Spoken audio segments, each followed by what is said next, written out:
দিন যত যাচ্ছে ততই তীব্র হচ্ছে গ্যাস ও বিদ্যুৎ সংকট। রাজধানী জুড়ে বাড়ছে সাধারণ মানুষের ভোগান্তি।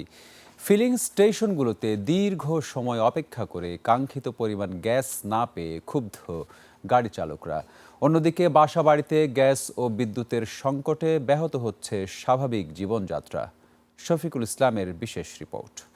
সিএনজি চালিত অটোরিকশার এই দীর্ঘ সারি জানান দিচ্ছে গ্যাস সংকট কতটা তীব্র রূপ ধারণ করেছে। টেকনিক্যাল মোড়ের ফিলিং স্টেশনে গ্যাস নিতে আসা গাড়িগুলোর দীর্ঘ লাইন পৌঁছে গেছে মাজার রোড পর্যন্ত। রাজধানীতে রাইড শেয়ারিং করে সংসার চালান শফিকুল ইসলাম স্বপন। গ্যাস ফুরিয়ে যাওয়ায় এভাবেই গাড়ি ঠেলে পাম্পে নিয়ে আসতে হয়েছে তাকে। 4 ঘন্টা সিরিয়াল দিয়া 250 টাকা 300 টাকা গ্যাস পাই। রাইড শেয়ারে হয়তো 2টা টিপ মারতে পারি, তারপর আর মারতে পারি না। গ্যাস সংকটের কারণে সবচেয়ে বেশি বিপাকে সিএনজি চালকরা। তাদের অভিযোগ, দীর্ঘ সময় লাইনে দাঁড়িয়ে থেকেও চাহিদা মতো গ্যাস পাওয়া যাচ্ছে না। ঘন্টার পর ঘন্টা পাম্পে অপচয়, কমে গেছে তাদের দৈনিক আয়। সকাল 6টায় লাগাইছি, এখন কয়টা বাজে? 1টা। আমরা এখনো গ্যাসের লাইনে ঢুকতে পারিনি পাম্পে। এটা 2 পাম্পে সিরিয়াল দিছি, গ্যাস নাই।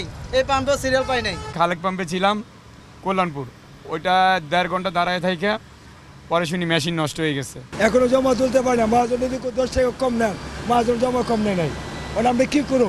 লাইনে পর্যাপ্ত চাপ না থাকায় চাহিদা অনুযায়ী গ্রাহকদের গ্যাস সরবরাহ করা সম্ভব হচ্ছে না, বলছে ফিলিং স্টেশন কর্তৃপক্ষ। লাইনে গ্যাস থাকলে তো আমরা গ্যাস দেবো, লাইনে কোনো গ্যাসই নেই, প্রেসারই নেই কোনো লাইনে গ্যাসের পরিমাণ খুবই কম, এই কারণে গাড়িদের ঠিকঠাক গ্যাস দেওয়া যাচ্ছে না। 100-150 প্রেসার থাকে, 150 প্রেসার থাকলে 150 তো ঢুকে না লাইনে।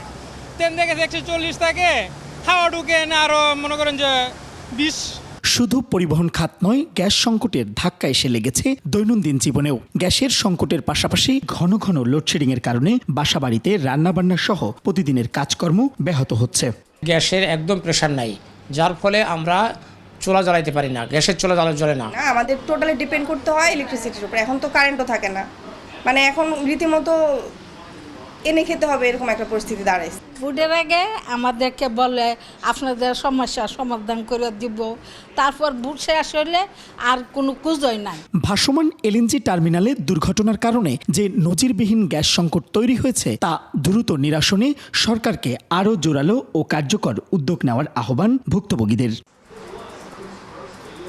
শফিকুল ইসলাম, 21 টেলিভিশন, ঢাকা।